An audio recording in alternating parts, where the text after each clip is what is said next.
I'm Leigh Brown.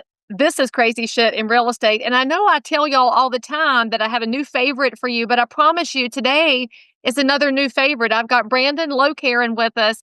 He's from the Northern Virginia market. He's absolutely delightful. You're going to love this conversation. So get buckled in and I'll see you on the other side. Hello, Brandon. Hey there. Morning. Okay, so I've been trying to pronounce your name in my head. Is it Lowkaran or Lau? Yeah, you got it right. You got it right. I was like, it can't be pronounced like that because then I picture a really short Karen lady. Well, I could tell you a funny story with, my first name is B, and a lot of company email is B first initial, last name, and you could imagine what. Okay, that's funny and probably funnier since Karen became a pejorative, but now we're changing it to Margaret, I guess, and so I Is guess it? fades out. Is it? What's the guy version of it? I always Chad. was it Chad. Chad? Oh yeah. Which I don't know any Chads that are super good friends, but one of my dear running friends, her name is Karen, and she's the most excited for that era to pass because she's like, I'm a nice person. I'm like, I know you are, baby. That's funny. So I have we have a very very close family friend. I call her Miss Karen. She's like in her 70s, but she's like a really close friend to us and our kids and our family. And she plays into it. She's like, "Don't make me be a Karen." Oh, I like that. The spicy 70-year-old with the Yeah. no filter. Yeah, don't mess with her. Don't mess with her. Her grandbabies, right? It's like Well, tell us how old your kids are, because if you were raised to call her Miss Karen means you were raised right, which means you're raising your kids right. So tell me about them. So I've got a 10-year-old boy, all boys, by the way. So 10-year-old, we have a 2-year-old who's just, his name's Axel. The firstborn's Bryant. Our 2-year-old's Axel, and he's very much like an Axel. Like you would expect them. Amazing. Yeah. Just, balls to the wall all the time. Right. But very funny and loving at the same time. It's really cool. And then we have a 7-week-old named Elion. So yeah. Yeah. So Yay, babies. yeah, they're out of the house. They actually went to the Army Museum because my wife's like, you're going to be recording a podcast. It's probably safe for me to just go take them somewhere. So So she's an island in a sea of testosterone, and yes. he's going to be the most excited ever when one of them brings a girlfriend home. Yeah. I mean, we do want a girl, we do want a girl to balance things out, so we'll see what, the Lord brings us, There's going to be no balancing. If you have a girl at this point, they're going to turn her into a wild machine, Oh yeah. Which I'm all for, right? Because then it's like, don't mess with me, don't mess with my sister. You're going to have to go through all 3 boys before you get to her, right? And then dad. All right, so tell my audience where you and your beautiful family are located, what you do in and around the real estate world. Give them a little more of a thumbnail of who you are. Sure. So, I'm in Alexandria, Virginia, probably one of the most like romantic towns. Like if you look it up, it's pretty cool. I love Old Town. It's yes, so yes. So we love it too. It's we love Old Town, Alexandria. We live about 6 miles south of Old Town in the Mount Vernon area, and so it's fun here. And in real estate, I got into real estate in 2016 as an idea by my mom, just saying, hey, we should go get licensed. So what's funny is, I'll tell you a quick story, is she was like, hey, you should go get your license, because she was getting married and they were going to sell her house, his house, and buy a new house. I was like, oh, that's great. Like 3 deals. Like that's awesome. Right. Guess what? Got my license. They didn't do any of that. I mean, that's pretty typical. Yes. Yeah. So we do. So I got into it and then jumped into it full time in 2019. It's been fun. Licensed in D.C., Maryland, Virginia, and because we're so close to the tri-state area, and it's a fun market. It's a lot of fun. I belong to the McLean Market Center. Oh, very good. Keller Williams' office and whatnot. But yeah, we primarily work with regular home buyers, sellers, and then we do a lot of investors and investments, private equity, that kind of stuff. Yeah. All right, now we have to tell the world that there is this hilarious acronym for realtors in your market that you work the DMV.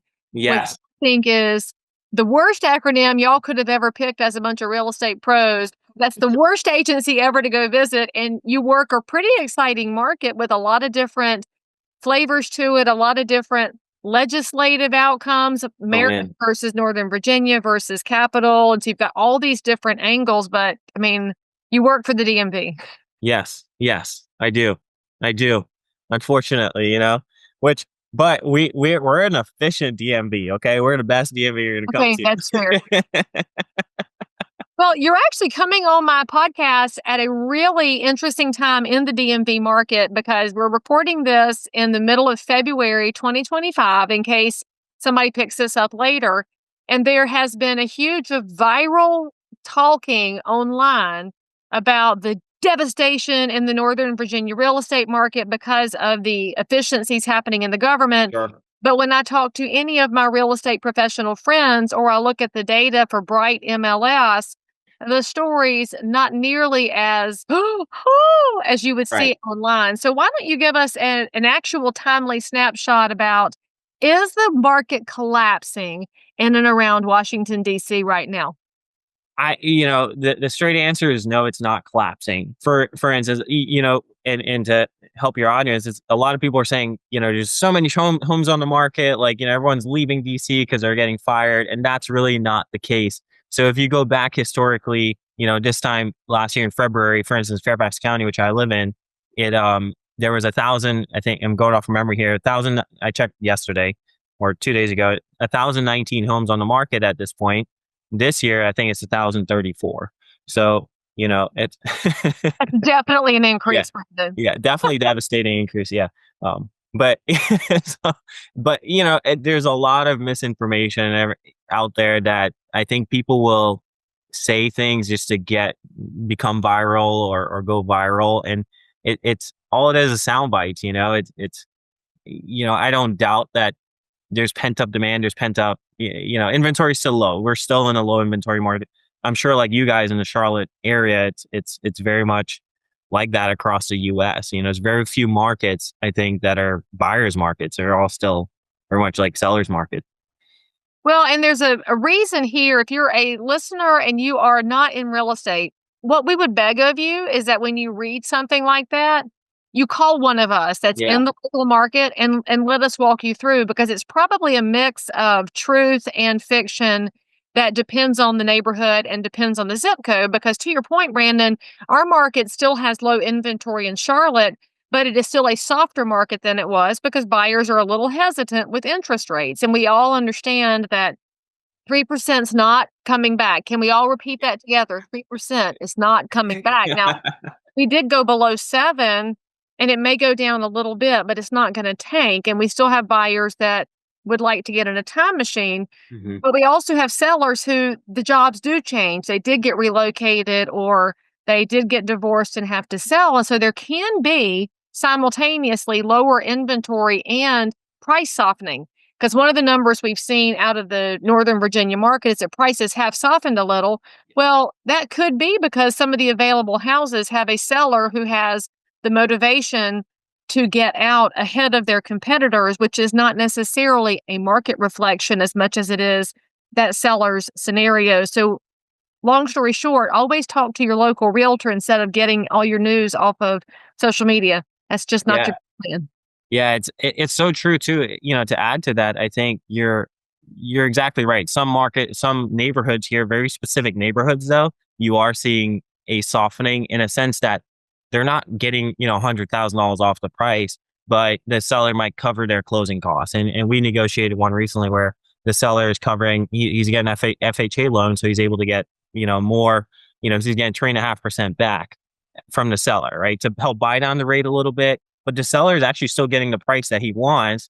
He's just giving up a little bit, So the softening, I think, is probably in the 0 to 5% like softening.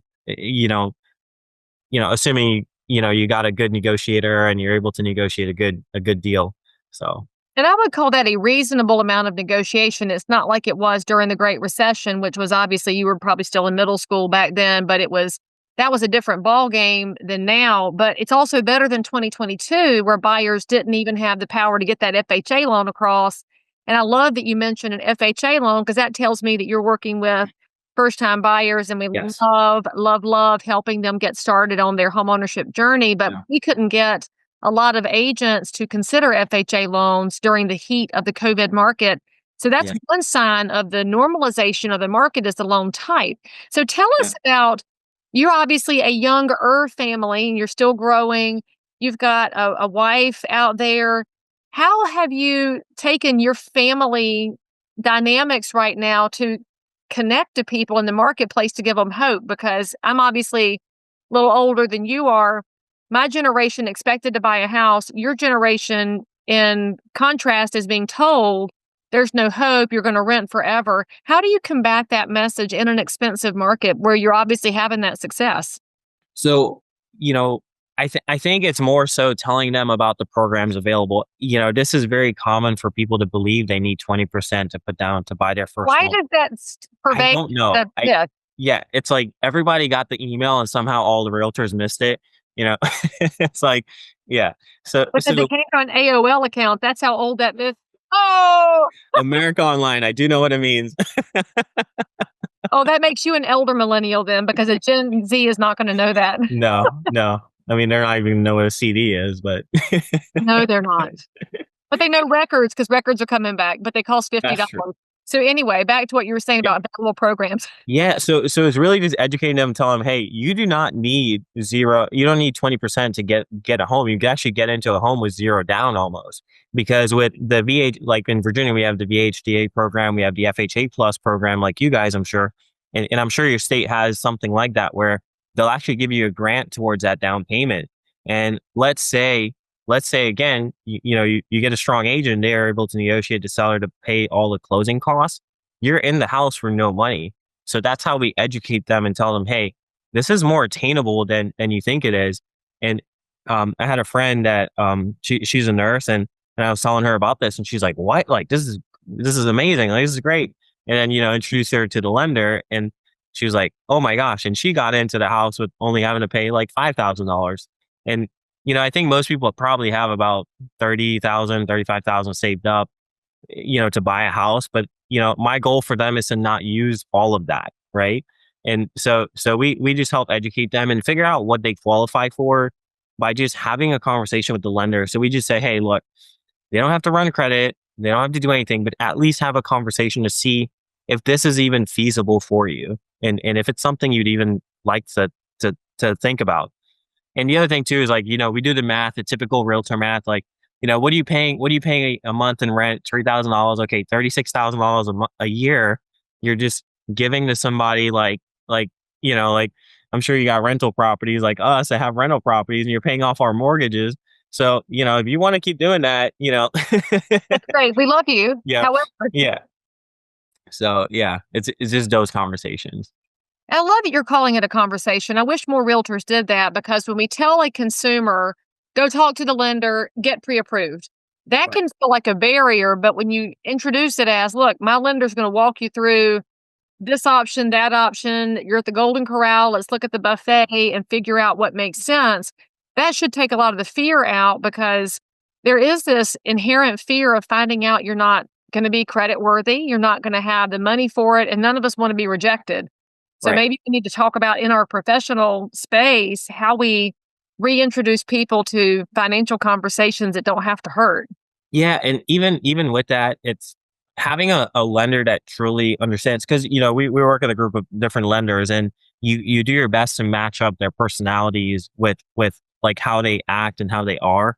And our lenders, all of them, though, I will say, will work with everybody because sometimes your credit does need some help, and that's okay. However, the lender can tell you from their perspective, hey, I think this is what we need to work on in order to get you qualified. And it might be a year-long process. It might be a 2-year-long process, and that's okay. And it's just having that conversation because the lender could give you the plan of exactly what they need. It's like them giving you the map to the treasure. It's like, hey, this is what we need. You just got to follow it.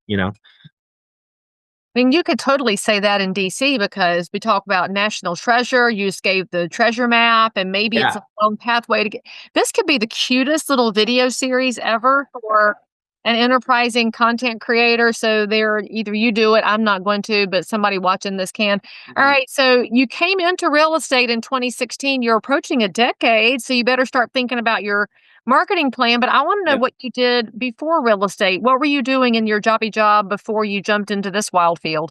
Sure. So I know you live pretty close to Charlotte Motor Speedway. So one of my dreams as a kid was to actually be a race car driver. And Oh, I don't know if do you know how to make $1 million racing? I do not know. I know how you You lose a start million. with two. You start with Oh, two, yeah. so,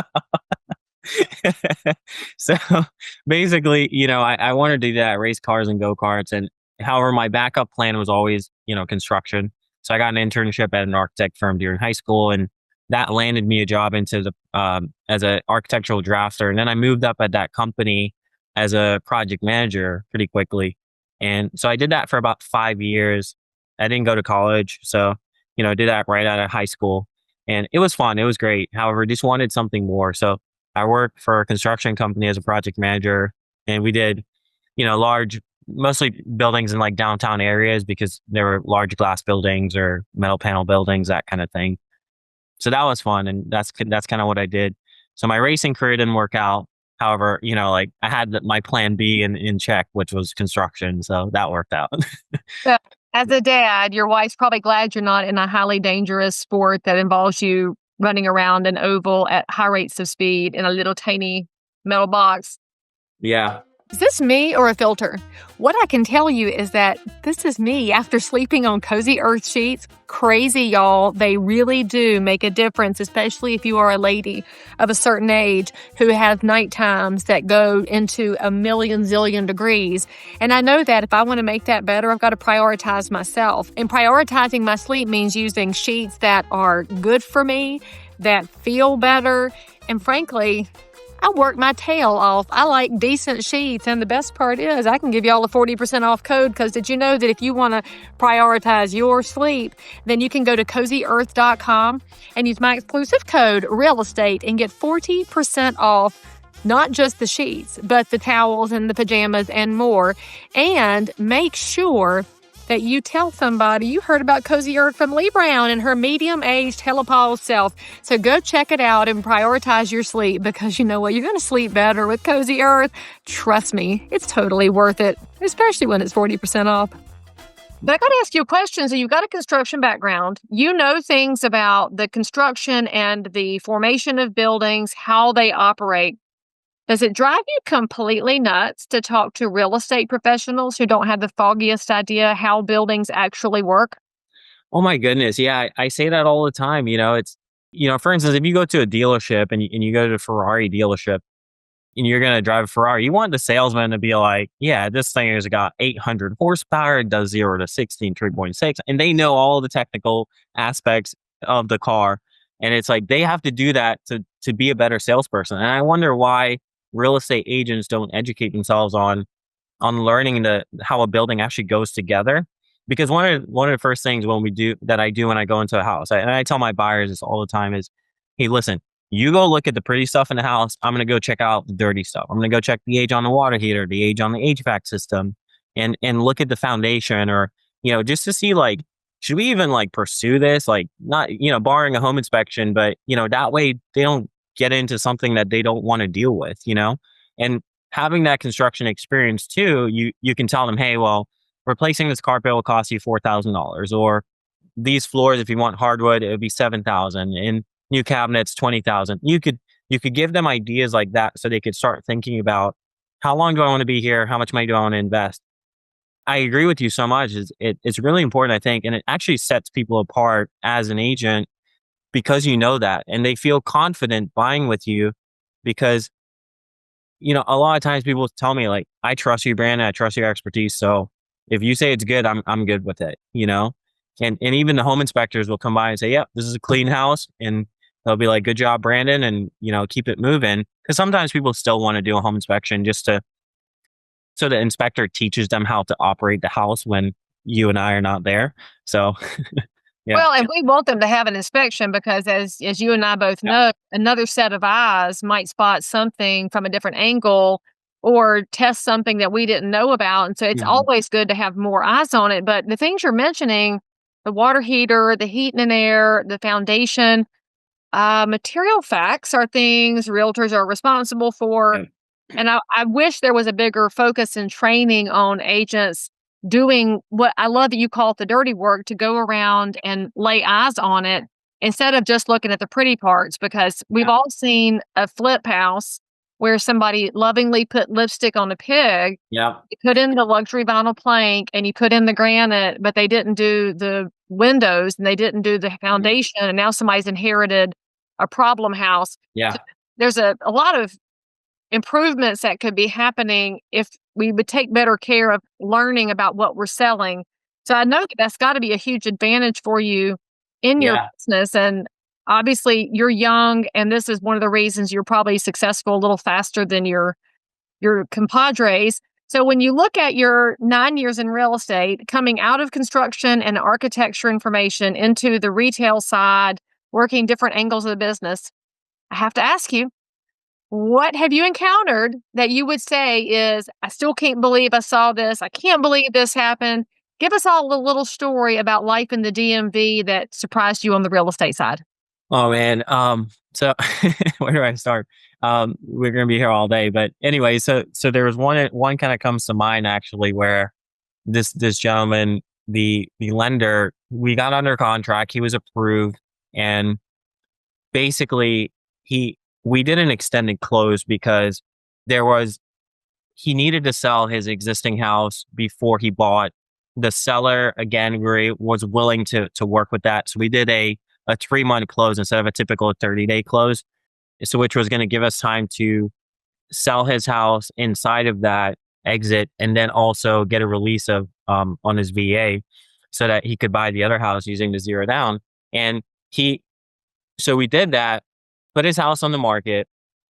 I mean, it started at the house, right? So I get there, and we always do our walkthrough, you know, 3 days, we did before. So I sent him a list of things like, hey, take care of this, take care of that, move this, move that. And then I get to the house 3 days before the photographer arrives, and it's like the exact same condition. And I'm like, um, hey man, what are we doing here? Like, this thing is supposed to be gone. Like, it looks kind of worse. So then I started helping him like clean up stuff and like the things we do for our clients, right? And anyways, so the photographer comes, we get good photos, put it on the market, and then we realize that in that time frame, there was something else that needed to happen that the lender had discovered. So we negotiated a pre-occupancy settlement. So we were able to occupy the property before he closed on it. Then it made it easier. So then you move all the stuff out from the one house and put it into the new house, and everything be okay. Well, this thing went on for like 6, 7 months where, Month?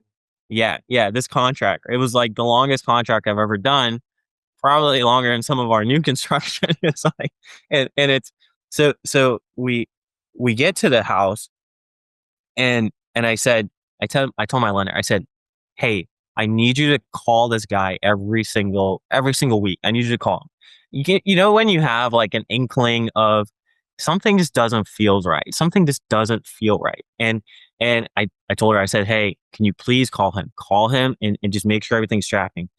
She calls him up and she's like, hey, how's it going? Is everything going well? And he's like, yeah, everything's great. We're tracking along. I'm following your plan that you gave me. And again, that went on for 2 months, 3 months. Well, we get to the time when it's time for him to submit everything back to her. And she's like, Brandon, I don't know what to say. I really don't know what to say. I was like, what do you mean? She's like, okay, he went out, he got 2 additional loans. He was late on this card, late on that loan that he just got, and he has no money in the bank. And I was like, what? And she's like, how does someone go from making, $260,000 a year or $240,000 a year and not have any money in the bank? And then they took out a loan and are late on those exact loans. She's like, I don't know what to do. Like, she's like, she's very experienced. She's like, I've never seen it. It's funny to really like make her, like upset her, or like, cause she's been in the business for over 30 years. And she's like, I don't know what to say. So it's kind of funny that when she says that, cause you're like, I don't know what to do. And I don't know, somehow she pulled it off, and cause the seller was threatening to take his EMD, rightfully so. And it was a mess. It was a real mess. And I didn't know. And he just didn't care. It was one of those situations where I felt like based on his response, it was just like not caring. And I was like, man, I genuinely didn't know what to do. He didn't follow the plan. And I can't believe people take out credit cards and then in the middle of a loan, you tell them, don't go buy a car, don't go get your credit check, don't, and it was just like the lies was just crazy. And we just again, our lender, she pulled in every favor that she needed, that she could have, and she got it done somehow. Um, with a new plan and that he happened to execute in 2 weeks. So I mean, it just sounds like he completely self-destructed. yes. Yeah. And it's crazy the amount of people that have money, that make a ton of money, that are just very foolish with it and they don't keep track of it. It's really weird to me. It's really weird. Is this a good time to tell people that the amount of money you make has nothing to do with your level of financial responsibility? Oh Because yeah. that's the fact of it. And when we tell you as your professionals, stop spending when you're in the process, that's for your own good because we don't want you to lose your deposits. We want you to get the next house. But I think the self destruction also comes in with lying to his lender about what was going on because obviously something had gone on in his life. Yeah. And to give you another example, I have a friend who, um, tenant does very well. Her tenant makes about eight or $900,000 a year. Tenant, Yes, the tenant does. tenant, However, the tenant is late on every mortgage and she is currently evicting her. Like, you know what I mean? And it's not like they're paying $20,000 a month. I think it's a $4,000 or $5,000 a month, rent for someone rent. making $800,000 a year. You're renting that many thousands of Yeah. dollars a month in rent. Hello, you could own like multiple properties. Yeah. They could buy a house cash every month if they wanted to, in the right market. I just, I, but again, this goes back to education. So it's a good time Yeah. to remind everybody if you've never read it, read Rich Dad Poor Dad by Robert Yes. Kiyosaki. And Yeah. oh, your kids are the perfect age. Do you know about the game that Kiyosaki came Cash up flow quadrant. with? Yeah. Game? Have you? Yeah. It's on our Amazon cart actually, because I feel like they're of the age now where they could get started on it. My son actually wants to buy a house when he's 13 because he's like, that's when the Bible says I become a man. Like, so I'm gonna go my house. I love this kid. Yeah. He's my favorite. So you got to get the cash flow game. For those of y'all that you're going to look it up, it costs like $100. It's an Yeah. expensive game because Kiyosaki wants you to think about it as an investment and not a toy. But I remember the first time my kids played it, Brandon, my daughter had drawn the card for her job, and she was a teacher. I think she was making like 30,000 a year. And then on the board, she landed on take a friend to coffee. And she was like, "I don't have the money to take somebody else to coffee." She was like 14 at the time, and I was like, "You don't?" She's Mm-hmm. like, "I'm a teacher. I don't make enough money to go to Starbucks." And I said, "Please remember this lesson for later in life," because now she's still forgotten that lesson, but it'll come back to her at some point. But it's just a Yeah. great way to help you think about inflows and outflows, which is something that is critical to being the person when you're making $800,000, you're not late on your Yeah. rent. Yeah, yeah, and I have a friend, a good tactic to do with that too. So this guy, I mean, the humblest guy you ever meet, runs one of the largest insurance companies in the U.S. and he, does very well. He said, however, when he was starting out, he's about $5 or $6 million in debt, and what he did was he had a friend who was a billionaire that was a mentor to him, and he said, "What do I do here, man? What do I do?" And one of the best pieces of advice he did that he gave me too is every month you write everything out that you spend and your, like you said, your outflows, and then you write your inflows, and you do the math and say, okay, does my inflow cover my outflow? And then you look at what do I need to cut? Maybe it's well, when I first started buying Starbucks, it was $5 a cup, right? Because I get the frou coffee. I do like my good lattes. What's But that, now it's like $9 eight now? bucks. Now it's like $8 a cup, right? So you're like, and we did the math, and it was crazy because we realized my wife and I, she was getting two coffees a day. I was getting two coffees a day, and I was like, okay, this is like almost $200 a week that we're spending on coffee. and we ended up buying like a Breville, like Oracle. Yes, it was an investment, but now we don't. I mean, we have this machine like five years later that still works. That we hardly ever buy coffee outside. We just buy coffee beans and we make our espresso at home. And my wife's crafty, so she makes her own milk and stuff like that. So it's great, you know? But no chemicals either. She's my Yeah. kind of a girl, it sounds like. All right, Oh hey, yeah. you She's said a I jokingly call her my pioneer woman, you know. It's like because she's making sourdough and stuff, you know. yeah, then she's better than the Pioneer woman because she's using like boxed cake mix, which Yeah. I'm going to point out Yeah. none of y'all should ever be eating or buying I boxed. agree. Okay, so you I said agree. $200 a week times 52 weeks times 5 years. All right, so I just want to point this out because on the internet, you will quite frequently see an influencer who's like, just because they give up coffee doesn't mean they can buy a house. It's not enough. And they always want to say it's not enough. All right. Yeah. So if between you and your wife, you're spending $200 a week, and for those of y'all that are Starbucks or Right. I say Dunkin' because you're still paying for it out, even though it's less than Starbucks, over 5 years, that's $52,000. So don't tell me that the coffee money doesn't add up. And I'm pretty sure that your machine didn't cost $52,000. No. So No. you gotta put yourself in the position in all of this, you're thinking about the next step. You're thinking long term so that when you're the first time buyer, you need a year to fix your credit. That's not long term, that's short term. That's 1 year of discipline to get yourself to a 5 year plan where you're not making a higher salary and emptying your bank account out. It's all Yeah. about steps you take today, get you to tomorrow, which is also how your construction background was the steps that you took to get yourself to a successful real estate career today. Yeah. Yeah. It's Cool. really baffling too. You know, I learned recently that the average age today of a first time home buyer is 38. It's depressing. How old were you when you bought your first house? I think I was like 22, 23. Oh, that's very young. How did Yeah. you do it? Did you use down payment assistance, FHA? So, so it's funny. I just got into the business, and my neighbor, because I was living with my mom, and my neighbor, Miss Betsy, very awesome woman. She's in North Carolina now. She's in Conover. And I go by her place going to the Yeah. mountains. Yeah. So she is great because she was like, "Hey, I'm gonna use you to sell my house." You know, I was in real estate, and we were close. She was, all these old ladies, man, I love them. Yeah, you're pretty So cool. yeah. So they she came. So I walked out one day and I said, "Hey, Miss Betsy, I found you a buyer already." She's like, "No way." You know, she had this saying. She would say like, "Hot darn," like Yeah, I love this so much. hot darn, and then too fine, too fine. It's so she's like, oh wow.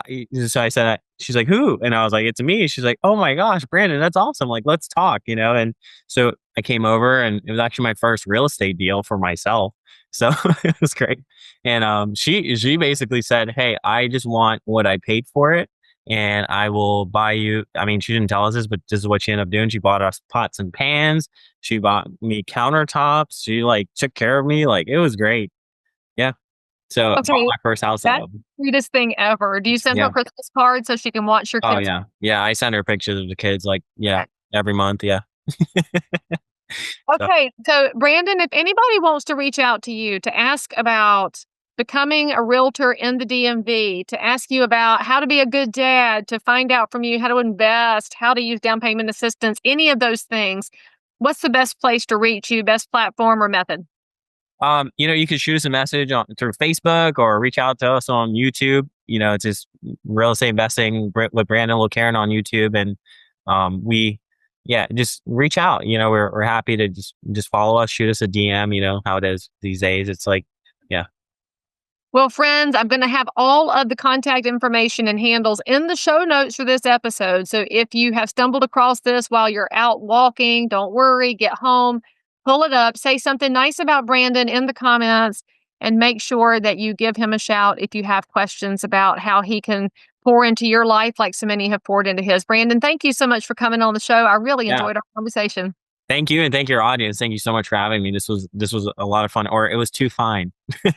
It's too fine. And we should all like live a life that makes us want to sell a house to the nice young person next door and Yeah. give them pots and pans. Yeah. That's great. My old lady heart is like kicking up, but also I felt like your wife Oh, would probably wish she had a girl in the house to get some earrings because oh yeah. My friend Oh yeah. Carol's daughter Bree made these and they're chickens with sparkly bits. Oh. So this is my shout out to Bree in honor of kids and all the wonderful people who do nice things for kids, because that's good. So Yeah. anyway, friends, make sure you hit the bell to subscribe. Come back and see us next time, and we'll bring you more conversations. By the way, friends, don't miss my brand new coaching program at answers.realestate, where you can have access to Leigh Brown, submit your questions, have them answered, meet like-minded professionals, have an entire library to help you build your business no matter what happens in the market. Get signed up today. I promise you'll be glad you did. So if you found value in this episode, please like and subscribe to this channel, turn on the bell, and catch another amazing episode by clicking above. Crazy Shit in Real Estate is also available in all of your normal podcast apps. So if that's where you like to hang out, go find me, click subscribe, and most importantly, leave me a review that says you think I'm awesome, my guests are awesome, or this content is just exactly what you were looking for. And then, by the way, if there's something you need, you want to learn about something, you can comment below anytime. You can also send me a direct message if you need to remain anonymous. No judgment. But anyway, I'll only judge if you forget to subscribe and click. I'll see you next time.